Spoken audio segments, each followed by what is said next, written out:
नमस्कार। आज अधिक श्रावण अमावस्या शके 1945 मी चित्रा रानडे सादर करत आहे ठाणे वार्ता। ठळक घडामोडी। ठाण्यातील पर्यावरणवादी कार्यकर्ते मयुरेश भडसावळे यांचं जर्मनीत छायाचित्रांचं प्रदर्शन। कळवा रुग्णालयात आलेल्या सर्व रुग्णांना दाखल करून घेण्यास प्राधान्य असावं, पालिका आयुक्तांची सूचना। आणि ठाण्यातील विज्ञान केंद्र विद्यार्थ्यांना प्रोत्साहन देणारं ठरेल, डॉक्टर अनिल काकोडकर। या आणि इतर घडामोडी विस्तृतपणे पण काही क्षणातच आमच्या फेसबुक, यूट्यूब आणि संकेतस्थळाला सबस्क्राइब करायला विसरू नका। मैं घर घर जाके काम करती हूँ। मेरे हस्बैंड ऐसी बेलदारी मजदूरी करते हैं। पहले मैं टीके लगवाती थी, फिर ऐसा हुआ कि हम लोग काम करते थे, हमारा काम डाउन होने लगा। फिर हम गांव चले गए, फिर गांव से आए तो हम दोनों काम में बिजी हो गए। एनम दीदी हमारे एक दिन घर आई, उन्होंने कहा कि मुझे कार्ड दिखाओ। फिर उन्होंने देखा उसमें कुछ टीके छूटे पड़े। आस पड़ोस में जितने भी बच्चे हैं उनके घर पर गए, उनकी मम्मी पापा से बोले जो जो बच्चे छूट गए हों वो बच्चे अपना टीका लगवा लें। अब हम लोग सारी लेडीज मिलकर बच्चों का टीका लगवा के आए। हम तो भूल गए थे कि हमारे बच्चे का टीका नहीं लगा, लेकिन सरकार नहीं भूली, हमारे दरवाजे पर आए और टीका लगाए। मिशन इंद्रधनुष।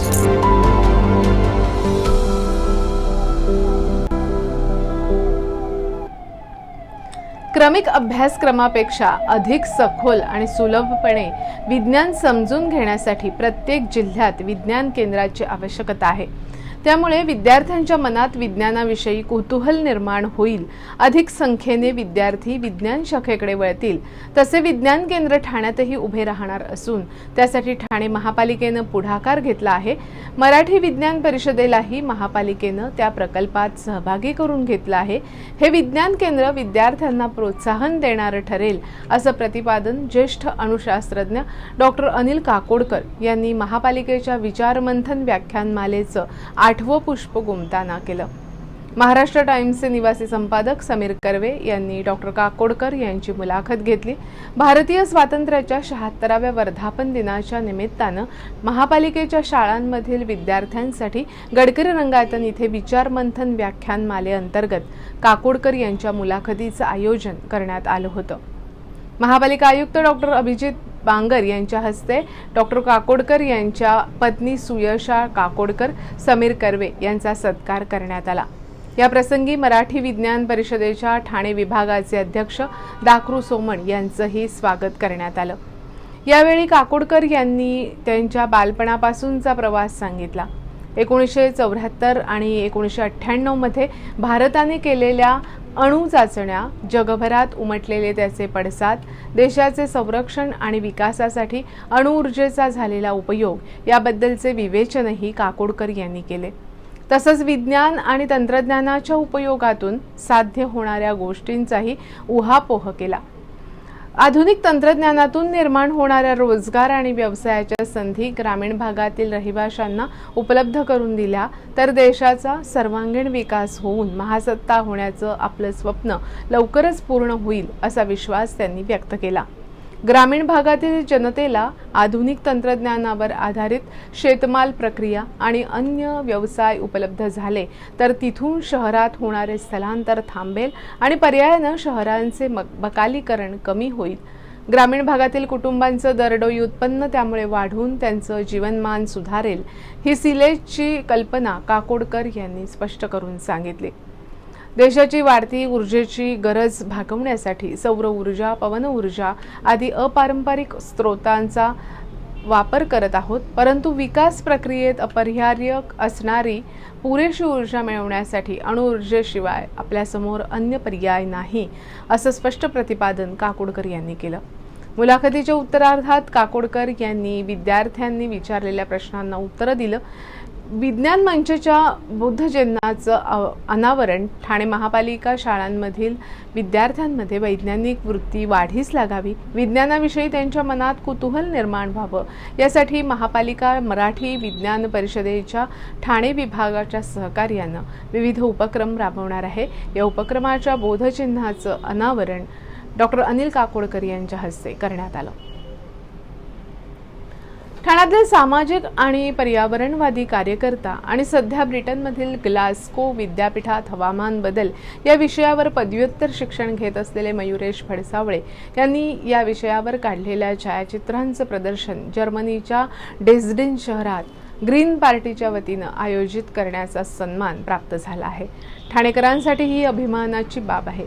गेल्या काही काळ मयुरेश भडसावळे इरॅसमस स्कॉलर म्हणून युरोपमध्ये राहून शहरी हवामान बदलाच्या विविध पैलूंचा अभ्यास करत आहेत। या अभ्यासाच्या पार्श्वभूमीवर वॉर्मिंग सिटीज म्हणजेच तापलेली शहरं या थीम अंतर्गत त्याने काढलेल्या निवडक छायाचित्रांचं प्रदर्शन जर्मनीमधील डेझडिन शहरात सध्या सुरू आहे।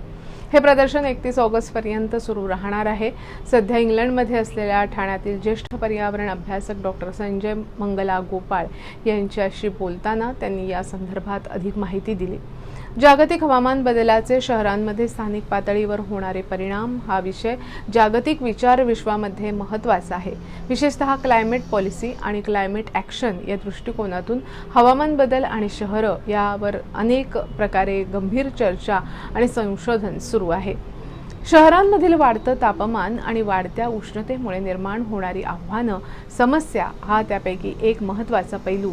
या अभ्यासाच्या प्रदर्शनाच्या निमित्ताने जर्मनीमधील वेगवेगळी शहरं, तिथे हवामान बदलाचे जाणवणारे परिणाम, त्यामुळे रोजच्या जीवनात उभे राहिलेले प्रश्न याबाबत अनेक पत्रकार, संशोधक, स्थानिक लोकप्रतिनिधी, पर्यावरणीय संस्था यांच्याशी सातत्यानं संवाद सुरू आहे। हवामान बदलासारख्या बुचकळ्यात पडणाऱ्या, अंदाज चुकवणाऱ्या आव्हानांमुळे स्थानिक स्वराज्य संस्था हैराण आहेत। आंतरराष्ट्रीय राजकारण आणि आता विशेषतः परराष्ट्र धोरणाच्या चष्म्यातून पाहता जागतिक हवामान बदल आणि त्यावरच्या समस्या उपाय हा विलक्षण, जटिल आणि गुंतागुंतीचा मुद्दा आहे। मात्र हवामान बदलाचे स्थानिक दुष्परिणाम रोखण्यासाठी तातडीनं काय उपाययोजना करायला हव्यात यामागे युरोपातील ग्रीन पॉलिटिक्सने अत्यंत गांभीर्याने मोठा जनाधार उभा केला आहे। युरोपियन युनियन असेल वा देशोदेशीच्या ग्रीन पार्टीज, हवामान बदल हा विषय स्थानिक पातळीवर सातत्यानं चर्चिला जातो आणि त्यात लोकांनी सहभागी व्हावे म्हणून आवर्जून प्रयत्न केले जातात। आपल्याकडेही राजकीय पक्षांमध्ये आणि सामान्य लोकांमध्ये हवामान बदल आणि त्याचे दुष्परिणाम याबद्दल अशी सजगता आणि सक्रियता वाढावी या दृष्टीने स्मृतिशेष प्रदीप इंदुलकर, संशोधक मयुरेश भडसावळे, संजय मंगो यांनी जाग समता विचारक प्रसारक संस्था आदी माध्यमातून ठाण्यातील तलाव, बागा आणि अन्य पारंपरिक स्थळांच्या संरक्षण आणि संवर्धनासाठी तसंच ऊर्जा विवेक जागरासाठी आखलेल्या मोहिमा नवीन पिढीपर्यंत पोहोचवण्यासाठी विशेष प्रयत्न आवश्यक असल्याचं मत ठाण्यातील ज्येष्ठ कार्यकर्ते नितीन देशपांडे, जगदीश खैरालिया आदींनी व्यक्त केलं। आपण पाहत आहात श्री स्थानक वाहिनी, ठाणे जिल्ह्याचं मुख्य व्यासपीठ। ठाणे वार्ता पहा श्री स्थानक वाहिनीवर। आता सकाळी 9:15 पासून रात्री 9:15 पर्यंत ठाणे वार्ता, ठाण्यातील पहिलं दृकश्राव्य माध्यम। ठाणे वार्ता आणि श्री स्थानक वाहिनीचं लाईव्ह स्ट्रीमिंग ठाणेवार्ता.com वरील लाईव्ह स्ट्रीमवर क्लिक करा आणि अगदी मोबाईलवरही ठाणे वार्ता श्री स्थानक वाहिनीचा आनंद लुटा। यासाठी आमचं ॲप डाउनलोड करा। आपला परिसर स्वच्छ आणि सुंदर ठेवण्यासाठी ठाणे महापालिकेत सहकार्य करा। ओला सुका कचरा वेगवेगळा जमा करा आणि रोगराईपासून मुक्तता मिळवा। डॉक्टर आणि रुग्णांचं पिढ्यानपिढ्यांचं जिव्हाळ्याचं नातं म्हणजेच डॉक्टर बेडेकर हॉस्पिटल। आता अत्याधुनिक सोयी सुविधा आणि तंत्रज्ञान युक्त वंध्यत्व निवारण केंद्रात IVF आणि टेस्ट ट्यूब बेबीची ही सुविधा। डॉक्टर बेडेकर हॉस्पिटल, महर्षी कर्वेपथ, ठाणे। 65 वर्षांची निरंतर सेवा। ठाणे वार्ता पहा श्री स्थानक वाहिनीवर। आता सकाळी 9:15 पासून रात्री 9:15 पर्यंत ठाणे वार्ता, ठाण्यातील पहिलं दृकश्राव्य माध्यम। आपण पाहत आहात श्री स्थानक वाहिनी, ठाणे जिल्ह्याचं मुख्य व्यासपीठ। छत्रपती शिवाजी महाराज रुग्णालयात काम करणाऱ्या सर्व विभाग कर्मचारी अधिकाऱ्यांनी समन्वय साधून आरोग्य सेवा, रुग्णसेवा हेच सर्वांनी सर्वोच्च प्राधान्य ठेवलं पाहिजे। रुग्णालयात दैनंदिन विविध उपचारांसाठी रुग्ण येत असून सद्यस्थितीत रुग्णांची संख्या वाढली असली तरी दाखल करण्यायोग्य एकही रुग्ण नाकारला जाणार नाही याची दक्षता घ्यावी. सर्वांची सौजन्याने वागा. रुग्णांना उपचार मिळण्यात कोणतीही हयगय होता कामा नये अशा सक्त सूचना महापालिका आयुक्त अभिजित बांगर यांनी छत्रपती शिवाजी रुग्णालयात झालेल्या आढावा बैठकीत सर्व विभाग प्रमुखांना दिल्या. कर्मचारी, नर्स, औषध पुरवठा, सुरक्षा यंत्रणा, यंत्रसामग्री या सगळ्याचा आढावा या बैठकीत घेण्यात आला. तसंच काही प्रशासकीय बदल करण्यात आले. महापालिका मुख्यालयातील झेंडावंदन कार्यक्रमानंतर छत्रपती शिवाजी महाराज रुग्णालयात आयुक्तांनी बैठक घेतली. रुग्णालयात ठाण्यासह आजूबाजूच्या महापालिका तसंच ग्रामीण भागातील रुग्ण हे उपचारासाठी येत असतात. कोणत्याही परिस्थितीत येणाऱ्या प्रत्येक रुग्णाला उपचार मिळतील याबाबतची काळजी सर्व विभाग प्रमुखांनी घ्यावी. रुग्णाला वेळेवर उपचार मिळावेत यासाठी रुग्णालयातील सर्व डॉक्टर्स, नर्सेस, वॉर्ड बॉय, शिफ्टनुसार बदलणारा कर्मचारी वर्ग यांनी वेळेवर उपस्थित राहण्याच्या सूचनाही त्यांनी केल्या. वॉर्डमधील नर्सेस, ज्युनियर तसंच रेसिडेन्स डॉक्टरांची उपस्थिती, ऑन कॉल वैद्यकीय अधिकारी यांची कर्तव्य कालावधीतील संपूर्ण रुग्णालयातील उपस्थिती, बाह्यरुग्ण विभागात वरिष्ठ विशेष तज्ज्ञ यांची उपस्थिती, रुग्णकक्षातील रुग्णांचे व्यवस्थापन तसंच दिली जाणारी उपचार पद्धती याबाबत स्वतः विभाग प्रमुख जबाबदार राहतील अशा सूचनाही त्यांनी दिल्या. त्याचप्रमाणे दिवसातून 2 पेक्षा जास्त वेळा विभाग प्रमुख स्वतः प्रत्येक रुग्णकक्षेकडे राऊंड घेतील आणि रुग्णाची परिस्थिती तपासून आवश्यक ती कार्यवाही करतील अशा सूचना दिल्या. या व्यतिरिक्त अधिष्ठात्यांनी स्वतःच्या विभागाव्यतिरिक्त दररोज किमान 2 विभागांच्या रुग्णकक्षांमध्ये राऊंड घेणं बंधनकारक राहील अशा सूचना दिल्या. सद्यस्थितीत जिल्हा सामान्य रुग्णालय हे सेवालाल नगर इथे स्थलांतरित करण्यात आलं आहे, परंतु याबाबत रुग्णांना पुरेशी माहिती नाही. जर आपल्याकडे बेड उपलब्ध नसल्यास रुग्णांना सिव्हिल किंवा मुंबईला इतर रुग्णालयात पाठवण्यासाठी रुग्णवाहिका प्राधान्याने उपलब्ध करून देण्याच्या सूचनाही आयुक्तांनी दिल्या. तसंच रुग्णांना लागणारी औषधं ही रुग्णालयातच उपलब्ध होतील याकडे लक्ष द्यावं. औषध भांडार विभागात औषधांचा साठा नियमित उपलब्ध असेल या दृष्टीनं कार्यवाही करावी. तसंच ज्या चाचण्या रुग्णालयात केल्या जातात त्या चाचण्या रुग्णालयातच होतील याबाबत दक्षता घ्यावी. चाचण्या करण्यासाठी रुग्णांना इतरत्र पाठवण्यात येऊ नये असंही आयुक्त बांगर यांनी नमूद केलं. छत्रपती शिवाजी महाराज रुग्णालयाच्या प्रशासकीय कामकाजातही आयुक्तांनी बदल केले असून नवीन कार्यालयीन अधीक्षक आणि लिपिकांची नेमणूक करण्यात आली आहे. या अधिकाऱ्यांनाही कामकाजाबाबत सूचना देण्यात आल्या. यापुढे मुख्यालयाला सादर करण्यात येणारे प्रस्ताव आणि इतर सर्व प्रशासकीय कामं ही वैद्यकीय अधिष्ठाता आणि डॉक्टर्स यांनी न करता सर्व कामं ही कार्यालयीन अधीक्षकांच्या मार्फत केली जातील. रुग्णालयाचे अधिष्ठाता आणि वैद्यकीय अधीक्षक यांनी फक्त रुग्णसेवेशी संबंधित कामकाजावर लक्ष ठेवून त्यामध्ये सुधार होईल याकडे लक्ष द्यावे. तसंच रुग्णालयामध्ये सुरू असणारी भरती ही निरंतर प्रक्रिया असल्याने वेळोवेळी निर्माण होत असलेल्या रिक्त जागांचा आढावा घेऊन भरती प्रक्रिया चालूच ठेवावी. तसंच काही संवर्गातील विशेष तज्ज्ञ उपलब्ध होण्यास अडचणी येत असतील तर अतिरिक्त वेतन देऊन विशेष तज्ज्ञ उपलब्ध करून घ्यावेत अशा सूचनाही यावेळी आयुक्तांनी दिल्या.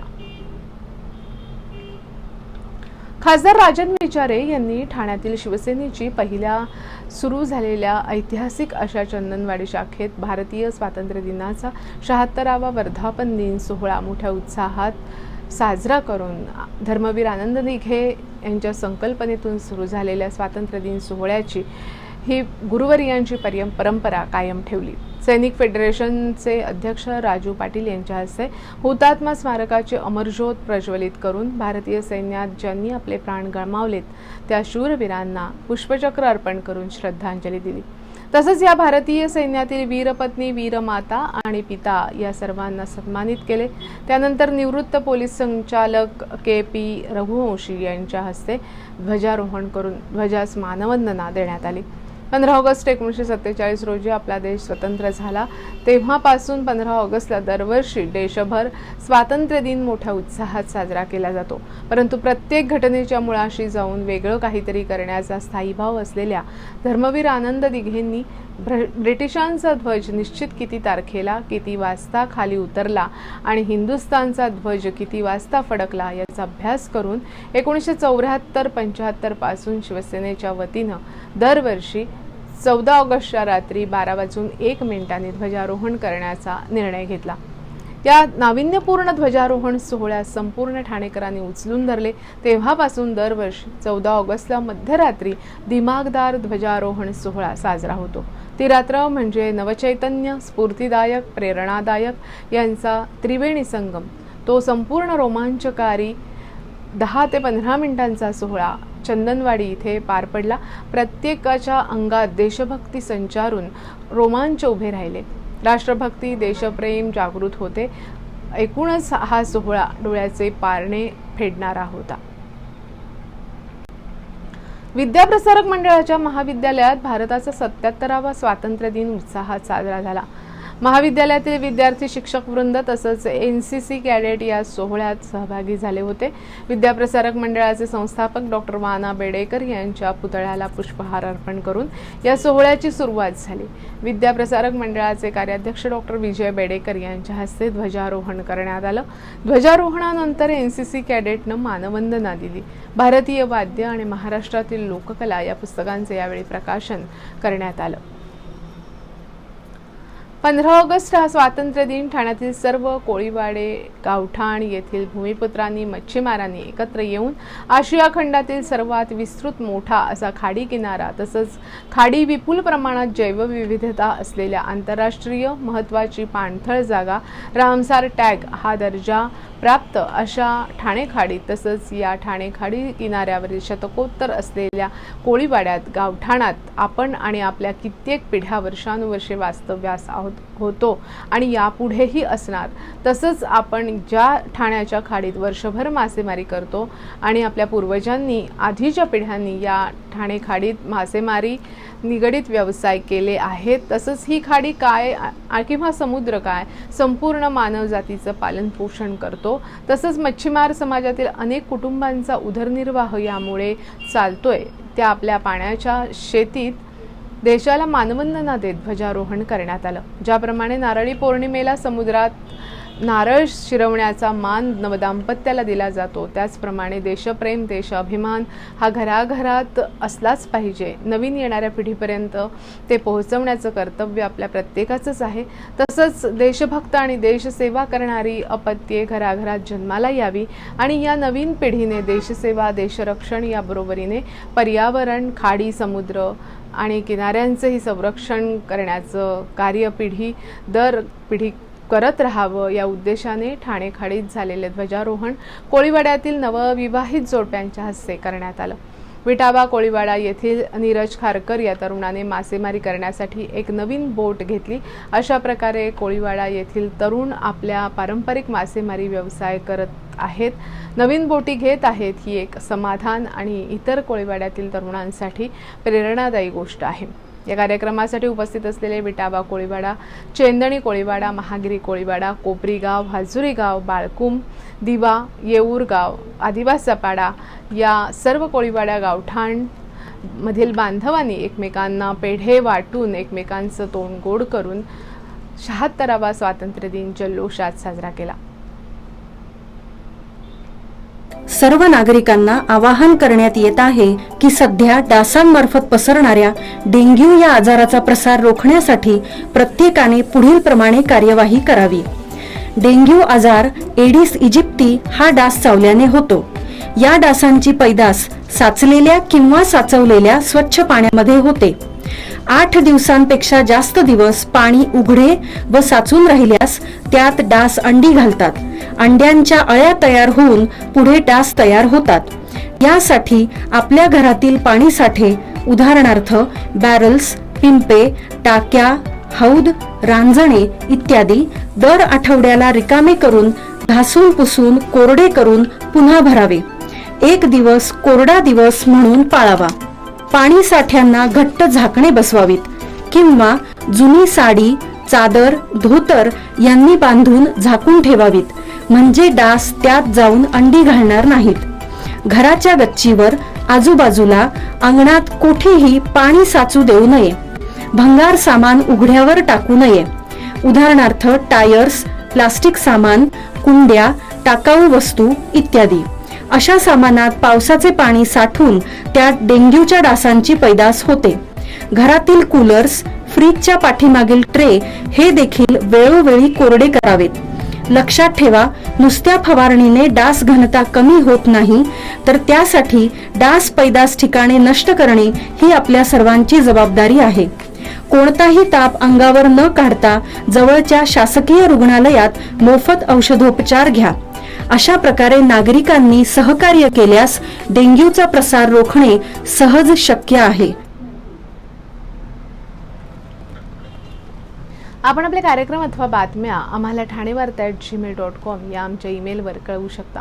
ठळक घडामोडी शेवटी पुन्हा एकदा. ठाण्यातील पर्यावरणवादी कार्यकर्ते मयुरेश भडसावळे यांचं जर्मनीत छायाचित्रांचं प्रदर्शन. कळवा रुग्णालयात आलेल्या सर्व रुग्णांना दाखल करून घेण्यास प्राधान्य असावं, पालिका आयुक्तांची सूचना. आणि ठाण्यातील विज्ञान केंद्र विद्यार्थ्यांना प्रोत्साहन देणारं ठरेल, डॉक्टर अनिल काकोडकर.